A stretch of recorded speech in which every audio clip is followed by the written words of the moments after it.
মীনাক্ষী দোষী সাব্যস্ত হওয়ায় এবার মীনাক্ষীকে কঠিন এক শাস্তি শোনালো ইন্দ্রাণী গাঙ্গুলি। হ্যাঁ বন্ধুরা, ভিডিওতে লাইক দিয়ে দেখতে থাকুন। যে মুহূর্তে কিনা মীনাক্ষী কুসুমের গায়ে হাত তুলে কুসুমকে চর মারে, ঠিক সেই মুহূর্তেই ইন্দ্রাণী গাঙ্গুলি এক পর্যায়ে মীনাক্ষীকে কুসুমের কাছ থেকে কেড়ে নিয়ে এসে ঠাটিয়ে এক চর মেরে বলতে থাকে যে অনেক হয়েছে ছোট, অনেক হয়েছে, এবার থাম, এবার তোর এমন কঠিন শাস্তির ব্যবস্থা আমি করবো যাতে করে কিনা তুই গোটা জীবন জুড়ে মনে রাখিস যে তুই কার লেজে পা দিয়েছিস। তুই আমার আয়ুষ এবং কুসুমের সম্পর্ককে নিয়ে তুই রীতিমতো যে কুৎসিত সমস্ত কর্মকাণ্ডগুলো করে চলেছিস, সমস্ত কিছু দেখেও আমি না দেখার ভান করি, মাঝে মধ্যে শুনেও না শোনার ভান করি, কিন্তু তাই বলে আমার অনেক ধৈর্যে ভাব তুই ভেঙে দিয়েছিলিস অনেক আগে, কিন্তু তার সত্ত্বেও শুধুমাত্র রাজের কারণে আমি চুপ করে সমস্ত কিছু সহ্য করে গিয়েছি, কিন্তু আজ যা তুই কিছু করেছিস তার পরবর্তীতে এর কোনো রকম কোনো ক্ষমা হয় না, এবং এর জন্য তোর সর্বোচ্চ শাস্তির ব্যবস্থা আমি নিজ হাতে করবো।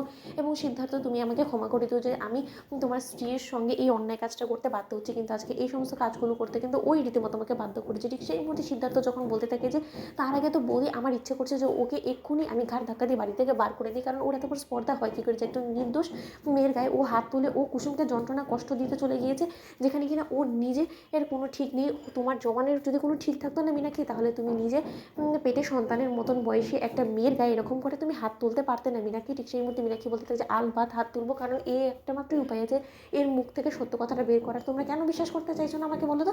তোমাদের কাছে কি কাজের মেয়ের প্রাধান্যটা বেশি আমার থেকে? বলো তো। আমি এবারের বউ সিদ্ধার্থ, সেটা ভুলে যাও না। ঠিক সেই মুহূর্তে ইন্দ্রাণী যখন বলতে থাকে যে তুই যদি বারবার করে নিজে সীমাটা অতিক্রম করে যাস ছোটো, তাহলে তো তোর জায়গাটা তোকে বুঝিয়ে দেওয়ার জন্য এবার আমাকে মাঠে নামতে হবে, এবং সেই সমস্ত কিছু করতে তো তুই রীতিমতো আমাকে উস্কে দিয়েছিস। ঠিক সেই মুহূর্তে মীনাক্ষী যখন বলতে থাকে যে দিদি তুমি আমাকে আর 2 মিনিট সময় দাও, এই মেয়েটাকে আমি যদি ওকে শায়েস্তা না করে ওর মুখ থেকে যদি আসল সত্যটা না বার করাতে পেরেছি, তাহলে আমার নাম মীনাক্ষী না করে বলে তুমি বরঞ্চ অন্য নাম রেখে দিও। ঠিক সেই মুহূর্তে ইন্দ্রাণী গাঙ্গুলি যখন বলতে থাকে যে তার তো কোনো প্রয়োজনই পড়বে না ছোটো, কারণ তোর সর্বোচ্চ শাস্তির ব্যবস্থা এরপর আমি নিজ হাতে করবো। ঠিক সেই মুহূর্তে ইন্দ্রাণী গাঙ্গুলি মীনাক্ষীকে ঠাটিয়ে চর মেরে যখন এরা বলতে থাকে যে এটা হলো গিয়ে তোর প্রথম শাস্তি, তার পরবর্তীতে ইন্দ্রাণী গাঙ্গুলি স্বয়ং নিজ হাতে যখন কিনা মীনাক্ষীকে টেনে হিঁচড়ে বাড়ির চৌকট নিয়ে দাঁড় করিয়ে বলতে থাকে যে আজ থেকে আমার বাড়িতে তোর আর কোনো ঠাঁই হবে না ছোটো, যতদিন কিনা তুই প্রায়শ্চিত্ত করে নিজের ভুলটা বুঝতে পারছিস, নিজের জায়গাটা বুঝতে পারছি, ততদিন পর্যন্ত তোকে আমি আমার বাড়ির ত্রিসীমানাও সহ্য করবো না। আজ থেকে তোর এই বাড়ি থেকে সমস্ত রূপে অন্য উঠে গেল, এবং আজ থেকে তুই এ বাড়ি থেকে আর কোনো কিছু পাবি না, এবং এ বাড়ির সদস্য আর তুই রইলি না।